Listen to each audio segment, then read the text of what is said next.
हमने इतिहास पढ़ा, हमने पाक पवित्र ग्रंथों को पढ़ा, सभी धर्मों के पवित्र ग्रंथों को पढ़ा और हमें ये महसूस हुआ, कहते तो हैं कि कलयुग बड़ा भयानक है, पर भक्ति करने के लिए जितनी कलयुग में छूटे हैं किसी युग में ऐसी छूट ना थी और ना कभी कल्पना भी थी।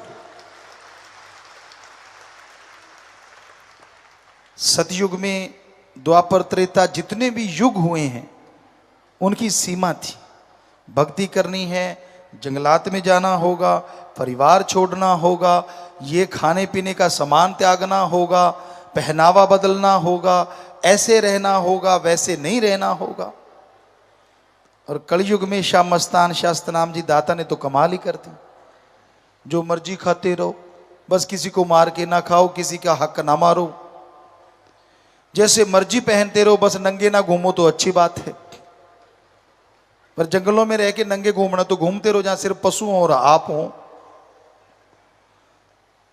तो सतगुरु ने तो कोई ऐसा रखा ही नहीं, हिंदू हो, मुस्लिम हो, सिख हो, ईसाई हो, जो मर्जी धर्म को मानो, मानते रहो, लेकिन अल्लाह वाहिगुरु राम की भक्ति इबादत किया करो।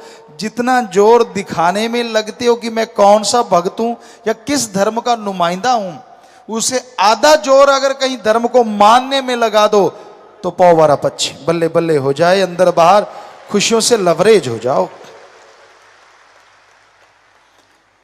तो संत सच्ची बात कह देते हैं, इसलिए लोगों को चुभ जाती है।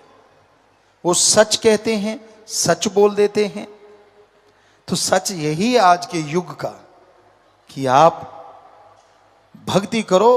अरे बड़ा बढ़िया मौका मिला है, घर गृहस्थ में रहो, बाल बच्चे परिवार में रहो, कोई हर्ज नहीं, बस थोड़ा सुमरन कर लिया करो। 15 मिनट सुबह शाम, आधा घंटा सुबह शाम, घंटा सुबह शाम, कितना बढ़िया आसान तरीका है ना। ना घर त्यागा, ना परिवार त्यागा, ना धर्म त्यागा, ना कपड़ा लत्ता त्यागा, कुछ भी तो नहीं त्यागा। अगर फिर भी मालिक की भक्ति में मन नहीं लागा तो इससे बड़ा कौन होगा आप भागा। सोचिए, कुछ भी तो नहीं करना। अजी कहां जंगलों में जाते थे, अंगूठों के बल खड़े हो जाते थे। सुनाते हैं आपको क्या हुआ करता था। अंगूठों के बल खड़े हो जाते थे पांव के, और ऐसी जगह पे जहां पे गिरने के बाद मौत ही हो जाए, खड़े रहते थे, अपने सिर के बाल ऊपर बांध लेते थे। शरीर सिर्फ वायु से, हवा तत्व से ही जिंदा रहता था, ना पानी, ना जल, ना अन्न, कुछ नहीं, बस हवा से ही। और हवा को भी अपने अंदर भर के रोक लेते थे, समेट लेते थे। 5-5 मिनट में एक श्वास, 4-4 मिनट में एक श्वास। चमड़ी सूख जाती थी, बिल्कुल बाल बढ़ जाते थे, पक्षी आके घोंसले बना लेते थे, बच्चे तक दे देते थे, पर फिर भी लगन लगी रहती थी, खड़े रहते थे। उम्र बद्दी 50 साल, 30 साल, 20 साल, मालिक नहीं आता था। और तब जाके कहीं आता था, झलक आती, आवाज आती।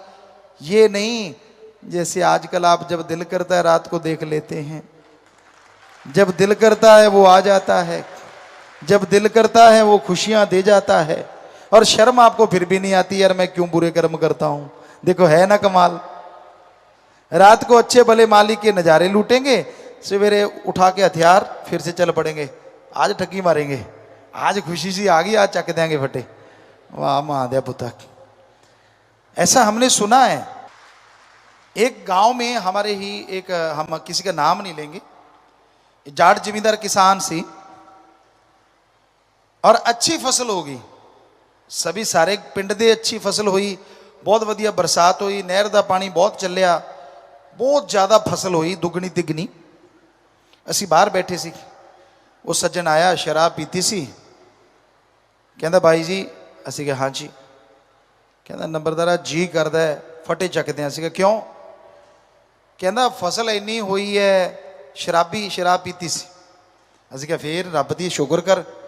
ਕਹਿੰਦਾ ਯਾਰ ਰੱਬ ਤਾਂ ਯਾਦ ਹੀ ਨਹੀਂ, ਜੀ ਕਰਦਾ ਕੋਈ ਬੰਦਾ ਨਾ ਮਾਰ ਦਿਆਂ। ਅਸੀਂ ਕਿਹਾ ਵਾਹ ਤੇਰੇ, ਰੱਬ ਨੇ ਤੈਨੂੰ ਰਹਿਮਤਾਂ ਬਖਸ਼ੀਆਂ, ਇਹ ਬੰਦਾ ਮਾਰਨ ਵਾਸਤੇ ਰੱਖ ਬਖਸ਼ੀਆਂ? कहता नहीं, रब रुब नहीं याद। और कुदरत मालिक की ऐसी हमने देखी, 2-3 दिन के बाद वो 4 पे पड़ा, रब रब ही कर रहा था और कुछ याद ही नहीं था। ਅਸੀਂ ਕਿਹਾ ਉਹ ਬਹੁਤ ਡਾਢਾ ਹੈ, ਰੱਬ ਯਾਦ ਤਾਂ ਕੀ ਨਹੀਂ, ਉਹ ਤਾਂ ਨਾਸੀ ਧੂਆਂ ਕਢਾ ਦਿੰਦਾ ਹੈ। ਜੇ ਆਪਦੀ ਆਈ ਤੇ ਆ ਜੇ, ਆਵੇ ਨਾ ਬਸ ਐਂ ਮੰਗਿਆ ਕਰੋ ਕਿ ਮਾਲਕਾ ਤੂੰ ਬਸ ਤੈਨੂੰ ਯਾਦ ਹੀ ਕਰਦੇ ਰਹੀਏ, ਤੂੰ ਨਾ ਆਪਦੀ ਆਈ ਤੇ ਆ ਜੀ। ਬੰਦਾ ਤਾਂ ਸਾਰਾ ਟਾਈਮ ਹੀ ਆਪਦੀ ਆਈ ਤੇ ਆਇਆ ਰਹਿੰਦਾ, ਪੁੱਠੇ ਪੁੱਠੇ ਕੰਮ ਕਰਨੇ, ਗਲਤ ਸੋਚਾਂ ਸੋਚਣੀਆਂ, ਰੱਬ ਦੇ ਦਰਸ਼ਨ ਕਰਕੇ ਵੀ ਪਰਵਾਹ ਨਹੀਂ ਕਰਨੀ, ਪਤਾ ਨਹੀਂ ਹੋਰ ਕੀ ਭਾਲਦਾ। ਆਖਿਰ ਕੀ ਚਾਹੀਦਾ ਬੰਦੇ ਨੂੰ? ਖਾਣ ਨੂੰ ਵਧੀਆ ਮਿਲਦਾ, ਪਹਿਨਣ ਨੂੰ ਵਧੀਆ ਮਿਲਦਾ, ਰਹਿਣ ਨੂੰ ਅੱਛੀ ਜਗ੍ਹਾ ਮਿਲ ਗਈ, ਦੱਸ ਕਿ ਸਿਉਨੇ ਦੇ ਪਹਾੜ ਬਣਾਏਗਾ ਜਿੱਤੇ ਉੱਡ ਕੇ ਵਗ ਜਾਏਗਾ। ਜਿਨ੍ਹਾਂ ਦੇ ਸੀ ਰਾਵਣ ਵਰਗੇ ਉਹ ਵੀ रगड़े गए। पता नहीं इंसान की इच्छाएं क्यों नहीं भरती। जब देखो एक तमन्ना कम नहीं होती। पिछली खुशियां नहीं, यहां कईयों के मुंह लटके देखते हैं, यूं मुंह लटका हुआ है, क्यों? पहले वाली खुशियां याद नहीं, नई क्यों नहीं मिली बताओ? पहले वाली का तो मजा ले ले, वो नहीं लेना। अरे पहले जो आनंद मिला, जो बरकतें आई, उनकी तो खुशियां ले ले। नहीं कहता वो नहीं, होर क्यों नहीं आईया। बस हर टाइम इसीलिए गमगीन रहता है।